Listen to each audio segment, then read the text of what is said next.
आपको पता नहीं?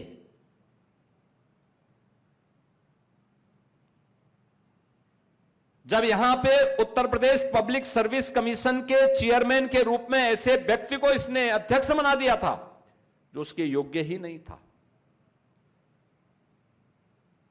और जब उसके समय में एसडीएम की भर्ती होनी थी, 86 भर्ती होनी थी, 86 में से 56 एक जाति विशेष के समाजवादी पार्टी ने सिलेक्ट कर दिए। टॉप कौन किया था? जो हाई स्कूल में 3rd डिवीजन, इंटरमीडिएट में 3rd डिवीजन, वह टॉप कर गया। यह उनके समय की स्थिति है। आज वे इसके बारे में भी नेगेटिव नैरेटिव सेट करने का प्रयास कर रहे हैं। वे हर प्रकार से प्रयास करेंगे। याद करना, वे समाज को जाति के आधार पर बांटेंगे, क्योंकि उन्हें मालूम है कि जब तक ये समाज एकजुट होकर के भारतीय जनता पार्टी के साथ खड़ा है, तब तक भारत को आगे बढ़ने से कोई रोक नहीं सकता है। जब तक मोदी जी के आह्वान पर भारत की 140 करोड़ जनता एक साथ खड़ी है, तब तक भारत को आगे बढ़ने से कोई रोक नहीं सकता है। और यही इनकी चिंता का विषय है।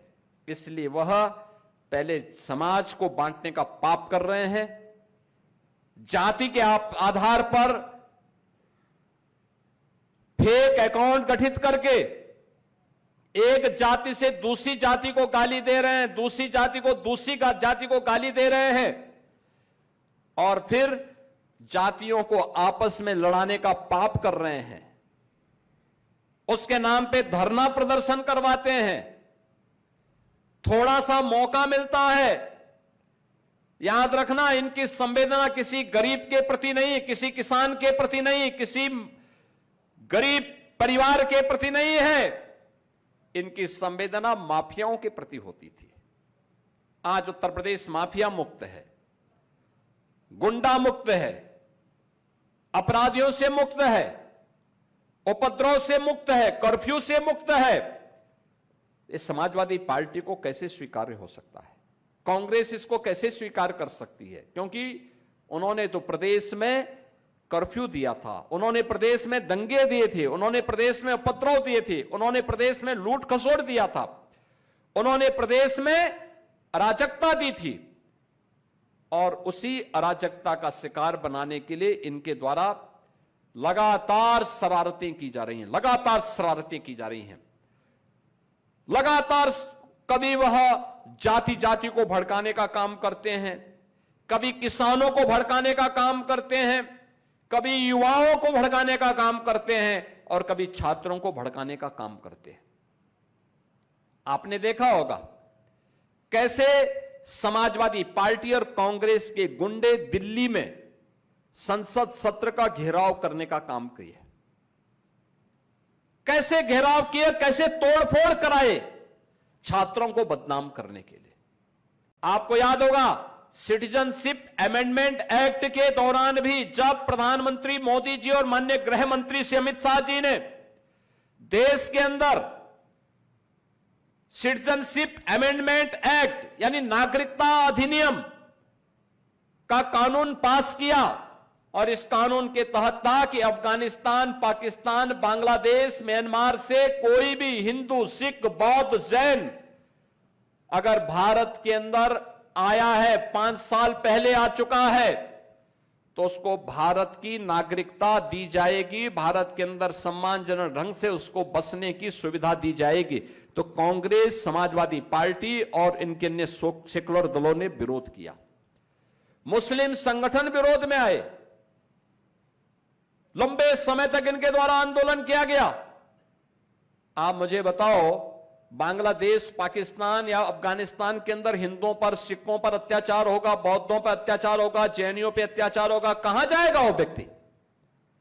कहां जाएगा? और ऐसी हिंदुस्तान में तो आएगा। और मोदी जी ने यही किया, लेकिन इन्होंने इसका विरोध किया। बांग्लादेश में हिंदुओं के कत्लेआम पर, दलितों के कत्लेआम पर ये सभी दल मौन थे, किसी का मुंह नहीं खुल रहा था।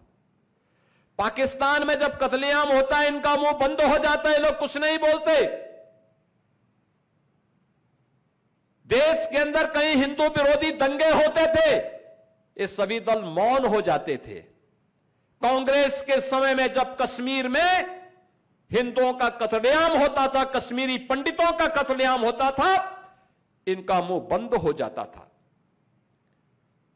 लेकिन जब उन हिंदुओं की सुरक्षा और उनके संरक्षण की बात मोदी सरकार ने की, तो इन लोगों ने उसके विरुद्ध कितना नेगेटिव नैरेटिव सेट करने का प्रयास किया।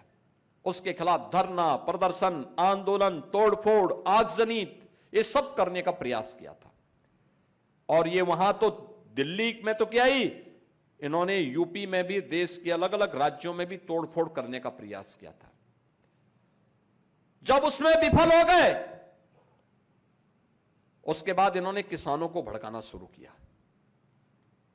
किसानों को भड़काना शुरू किया। किसानों का आंदोलन, पंजाब से, हरियाणा से लोगों को बहका बहका करके लाते थे, भड़काते थे। वहां भी जब किसानों की समझ में आया कि नहीं, ये लोग भड़काने का काम कर रहे हैं, गलत दिशा दे रहे हैं, फिर इन्होंने युवाओं को भड़काना शुरू किया, दलितों को, वंचितों को भड़काना शुरू किया। और जब उसमें भी फेल हो गए, अब छात्रों को इन्होंने अपना निशाना बनाना शुरू किया।